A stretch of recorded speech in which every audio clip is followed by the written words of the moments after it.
We present a seaside saga of post-war peer perpetuation written by Harold Snow and Michael Knowles, starring John Le Mesurier as Arthur Wilson, Ian Lavender as Frank Pike, and Bill Pertwee as Mr. Hodges in... It sticks out half a mile!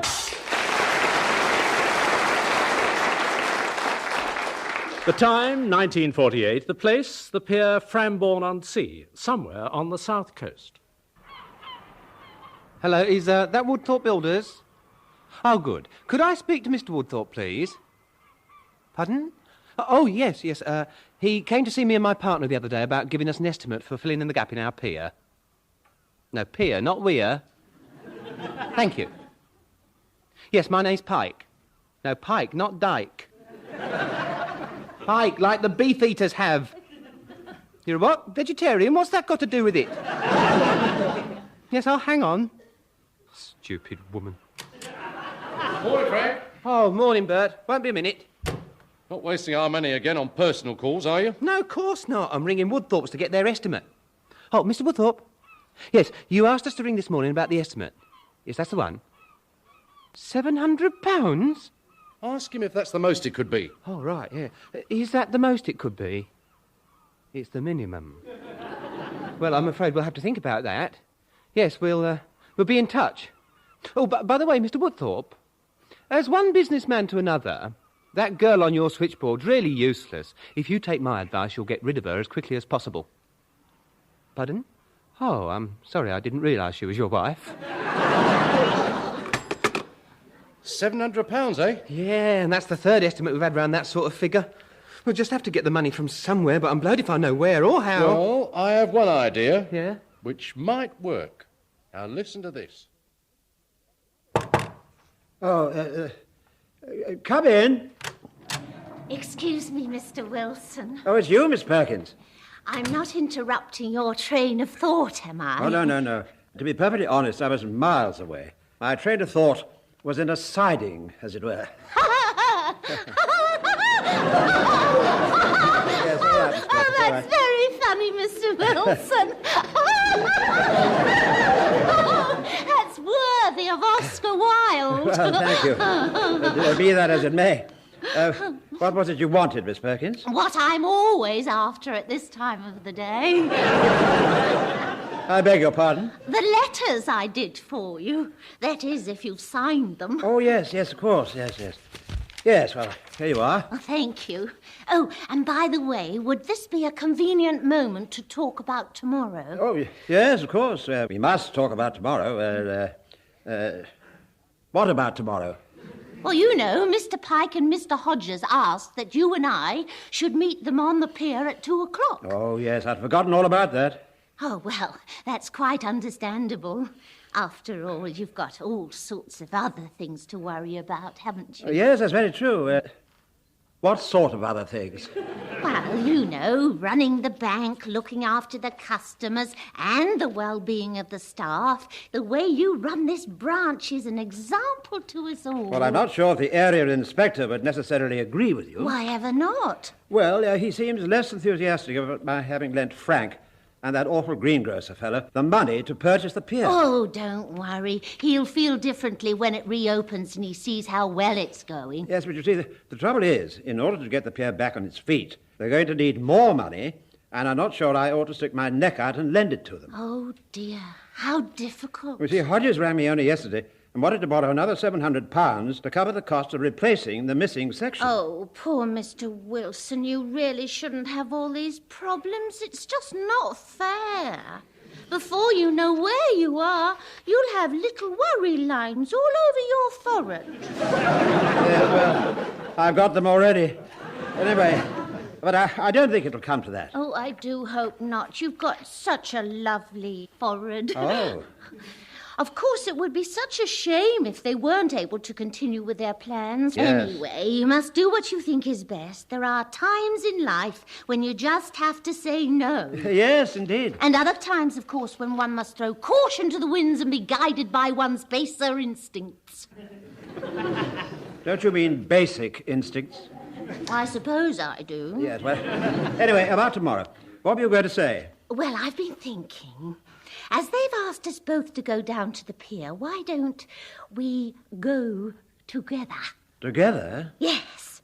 After all, we shall be working here until the bank closes at noon, and by the time we've cleared up, it won't really be worth either of us going home before going down to the pier, will it? Well, it's not awfully convenient. I shall have to get a spot of lunch. Oh, well, I thought I could make us up a little picnic, and we could have it here, in your office, before we set off. Oh, really? Well, that would be very, very pleasant. Oh, you're not averse to anything, are you? Well, how do you mean? Egg or cheese or anything. Oh, I see what you mean. Oh, no. Good. Well, that's a date then. What fun. Don't worry. I shan't tell the other staff. It'll be our little secret. I wonder if it's too late to catch flu.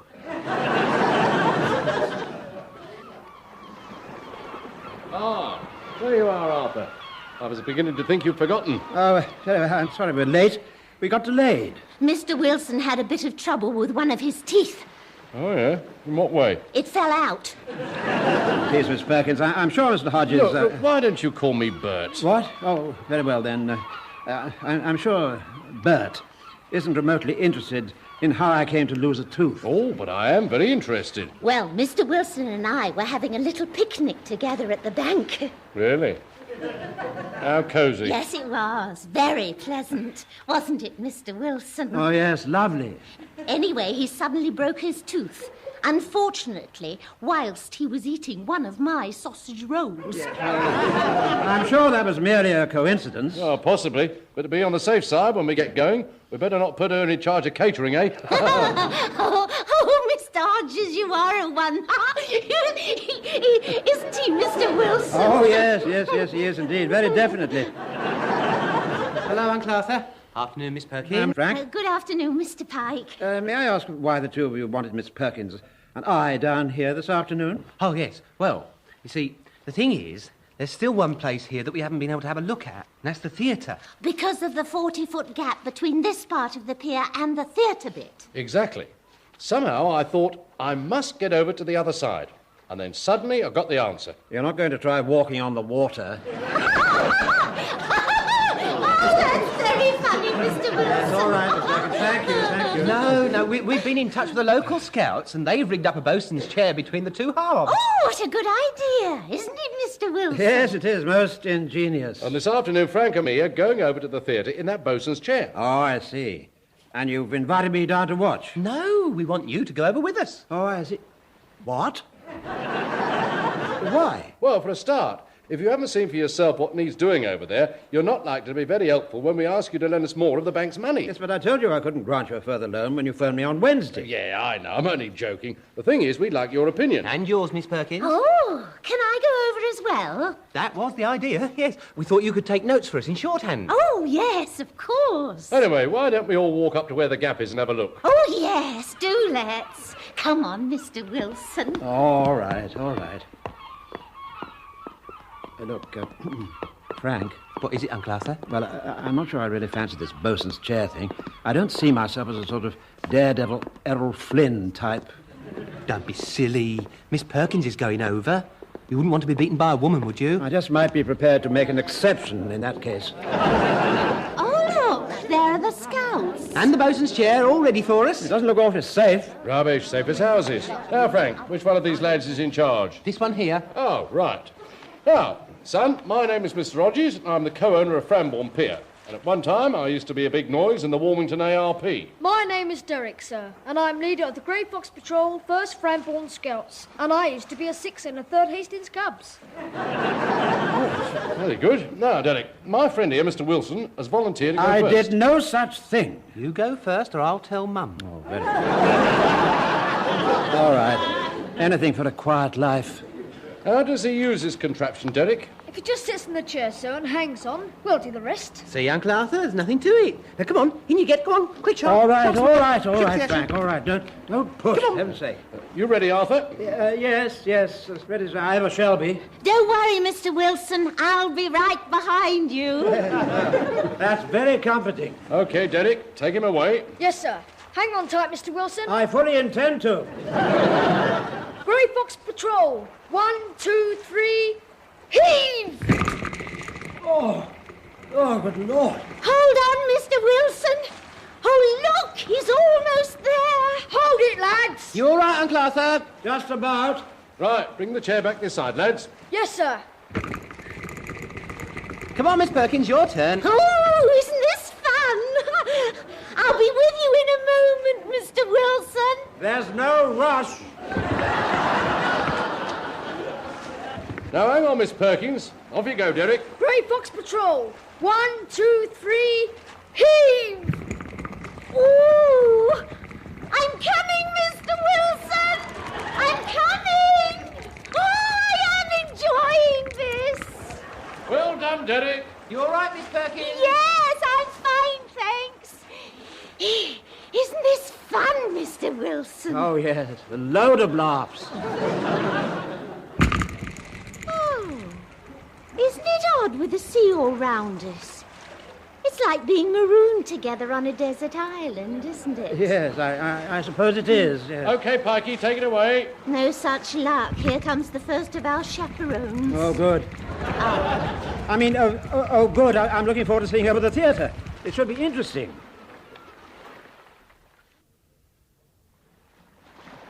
Here we go then, folks. Just let me unlock this door. Yeah, that's a bit naughty. It's not locked. Over the 40-foot gap in the pier, there's not much chance of burglars. Oh, yeah, but suppose the Germans had invaded. They'd have been able to get into the theatre and maybe disguise themselves in some old costumes. Oh, really, Frank? That's hardly very likely. It might have happened just because you haven't got any imagination. Well, of course I have. It just doesn't extend to invading Germans occupying Woolworths dressed up as the chorus from The Maid of the Mountains. Oh, that's very funny, Mr. Wilson. Isn't it, Mr. Hodges? Hysterical. Let's go inside. Oh, it's dark, isn't it? Well, there are no windows at this end and the lights aren't working. Oh, well, that's probably something to do with it.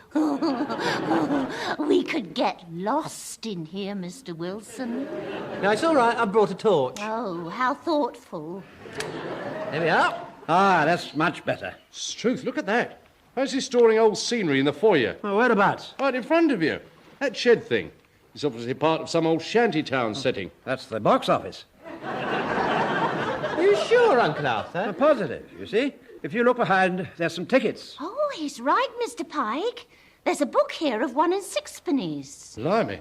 We'll certainly have to up those prices when we open. Right, come on. Let's have a look inside where the people sit. The auditorium. Yeah, well, we'll have a look at that as well. Quite large, isn't it? According to some old papers we found the other day, it seats 580. On about 150 seats, by the look of it. Oh, yes, see what you mean. There are a lot missing. Still, nothing that a few £100 won't fix, eh, Arthur? Yes, well, don't look at me. I've already said I can't possibly authorise another loan. I'm awfully sorry, but there it is. I'm awfully sorry, but there it is. That's not fair, Bert. You mustn't mock Uncle Arthur. It's not his fault. Of course it isn't. Mr. Wilson just happens to be a man of strong principles. He doesn't give in easily.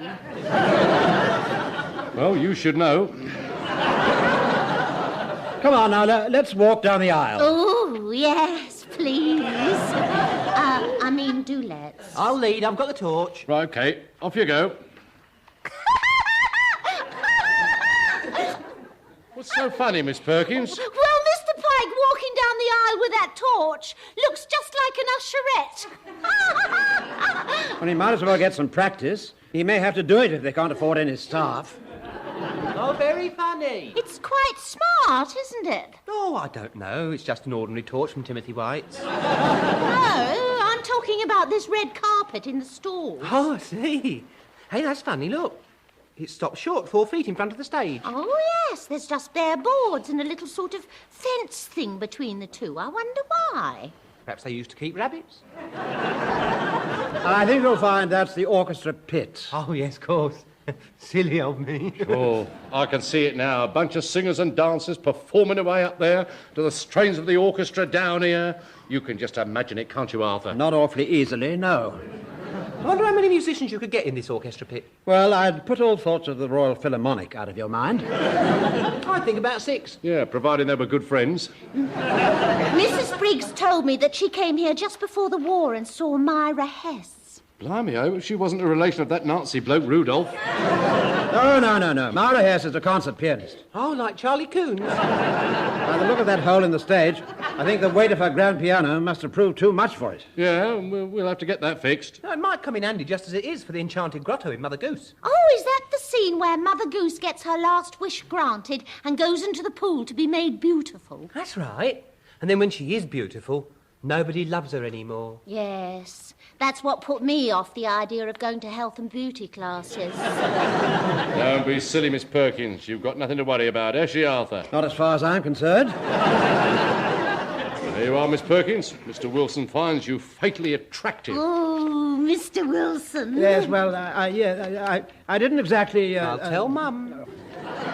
Do be quiet, Frank. Well, I reckon we've seen all we need. I told the scouts we'd only be about 10 minutes, so we'd better be getting back. Yes, all right. Did you make a note of everything that needs doing, Miss Perkins? Yes, I've got it all down. Rather a lot, I'm afraid. Well, it's only a matter of getting some more money together. Oh, Lord. You're not going to make any more sarcastic remarks, are you? Oh, now would I do a thing like that? Right, let's get some fresh air. Oh, that's better. I find it rather musty in there. Yeah, well, after all, it's been closed for nearly...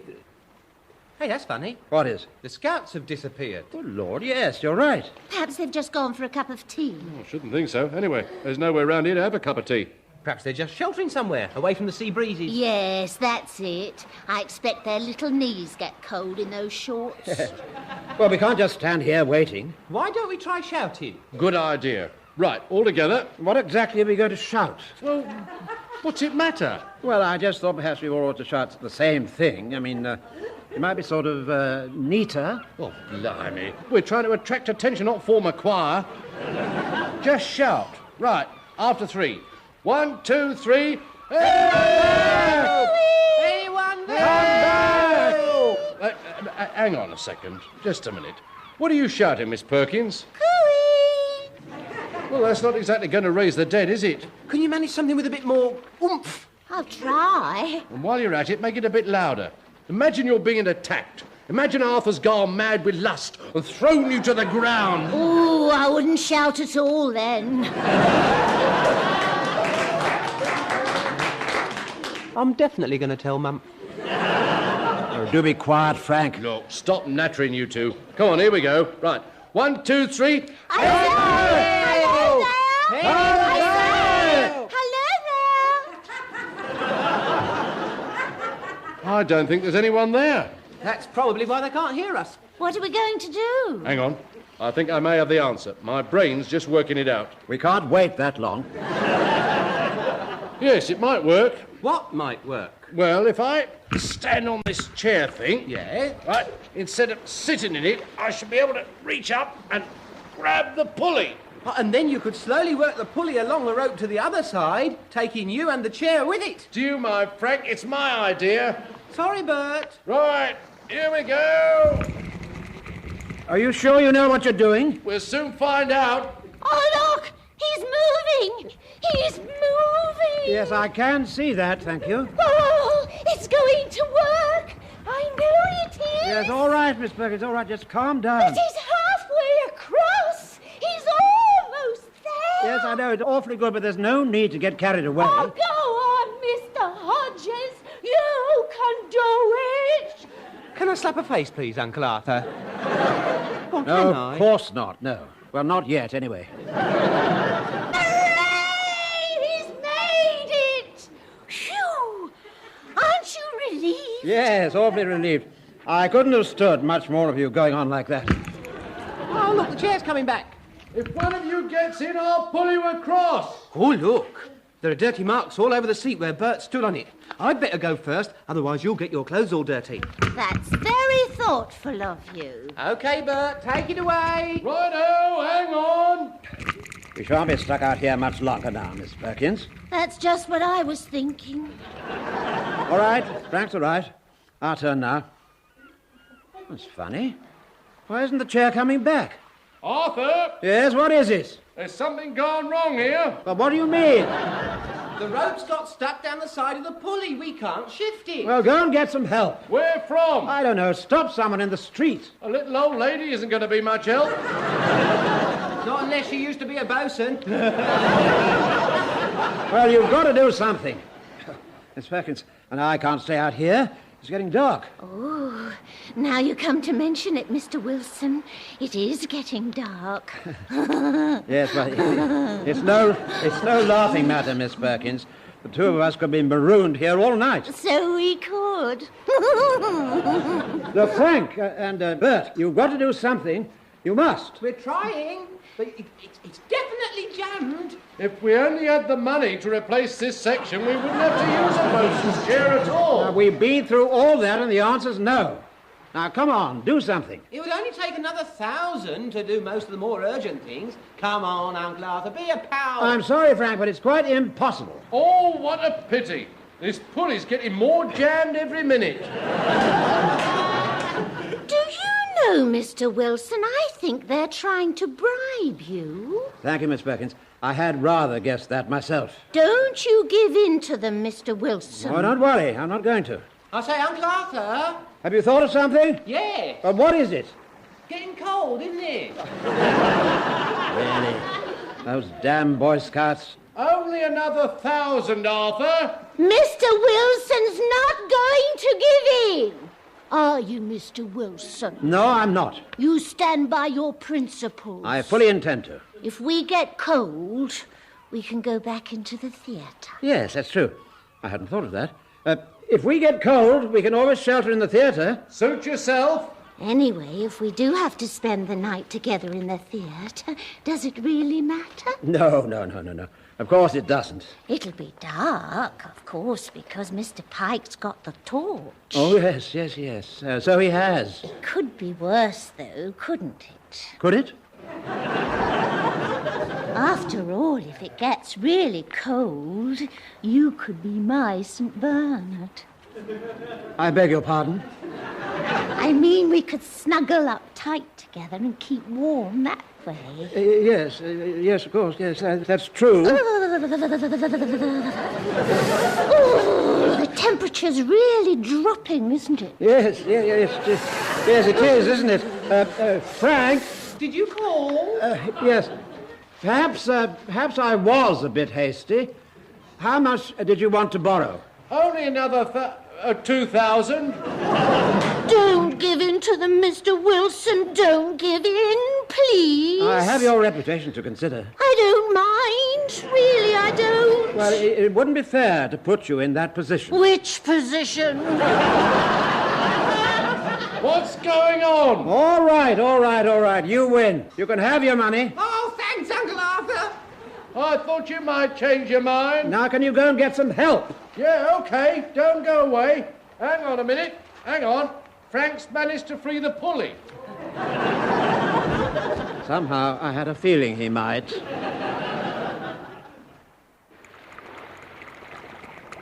Come on, Miss Perkins. Pull, Arthur. Oh, dear. I am pulling. Steady, Miss Perkins, you're nearly there. Grab her, Uncle Arthur. If it's all the same to you, I'll hang on to the rope and you grab her. Come on, Miss Perkins. Hold on to my hand. Oh, thank you, Mr. Pike. Here we are. Come on. Oh, there. Oh, that's better. Miss Perkins, I'm sorry about you getting caught up in all this. Oh, that's all right, Mr. Hodges. It's Mr. Wilson I can't understand. I thought you like a man to have principles. Yes, but not that many. I'm sorry, Miss Perkins. It was nothing personal. I just began to feel awfully hungry. Yes, so did I. Well, look, as it really is getting rather cold, why don't we go and have a fish and chip supper, eh? Ah, I don't really know whether I should. Oh, well, if you don't want to. All right, you talk me into it. Would you two care to join us? Oh, yes. Well, thanks. I'll tell you what. As you've agreed to lend us another 3,000... I thought you said 2,000. No, it was 3. You probably didn't hear very well because of the wind. Anyway, as you so readily agreed, we'll pay for the fish and chips. That's very generous of you. I'll see you in a minute. I've got to collect some papers from the office. Oh, yes, of course.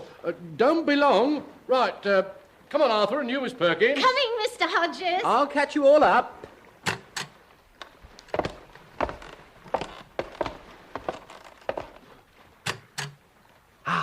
There you are, Derek. I was wondering where you got to. Have you finished, Mr. Pike? Yeah, we're off now. You can dismantle the bosun's chair tomorrow. We'll be able to start work replacing the missing bit within a few days now. That's good news, sir. Yes, very exciting. Oh, and there's the £1 we promised you for rigging up the chair. Thank you, sir. And there's the £5 for getting rid of all the lads just as we planned. Oh, thank you, sir.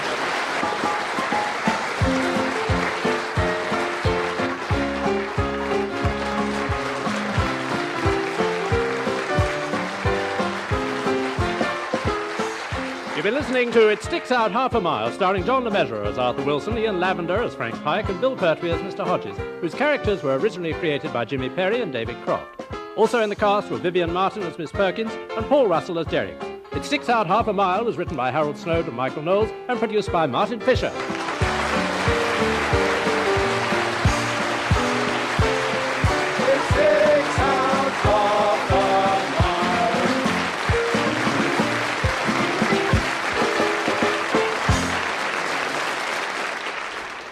And next week, the team hatches another plot to raise some cash. The fancy dress parade comes to Frambourne Pier in next week's episode of It Sticks Out Half a Mile.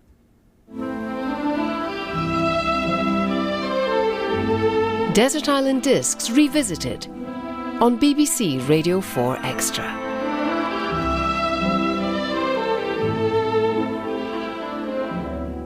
My castaway this week is the businessman and adventurer Simon Murray. What many of us would struggle to do over 3 lifetimes, he has managed in 1. I'm going to resist the temptation to be some sort of half-baked armchair psychologist here, but it's not difficult to work out why you are such a resilient, self-contained individual who has propelled himself into all the adventures you have. Perhaps. I think I'm reasonably self-reliant. And my mother didn't have any money and arrived at my great-uncle's house one day after the war with me and my brother in rags, apparently, and they sent us to school. I don't remember this. Of course. And we were off to boarding school by the age of 6. And what sort of character was your mother? Quite stubborn, quite resilient and tough. She came from a tiny little house in Nottinghamshire. I think when she married into this sector of society, she was totally out of her depth. And having had a really good 4 years with my father, where they had everything, travelling around the world, all this sort of stuff, suddenly she's absolutely penniless in rags. I mean, this is something like Oliver Twist. It's that bad. And your father, then, you say that he played no part in your upbringing. You did meet him, though. To tell me about that. When did you meet him and how did you meet him? I was 26. So I never met him, to my knowledge, because he was gone before probably my eyes were open. And I was going around Sweden using a post restaurant as my address. And I was used to picking up envelopes with lots and lots of writing on the front, forward, please forward, please forward. I opened this envelope one evening, and I looked at the envelope, and I saw P.A.G. Murray, my father's initials. And I realised that he's still alive. So I found him. I had lunch with him, and he told me the story of his life. I was not emotional. I wasn't, my God, here's my father, isn't it wonderful? It was more curiosity than anything else. And 3 months later, I got a telegram saying he was dead.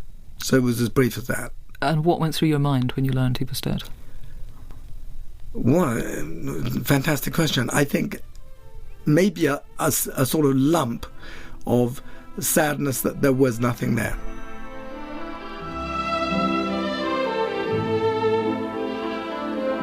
Desert Island Discs Revisited on Sundays at 10:15 in the morning and again in the evening at 9:15 on BBC Radio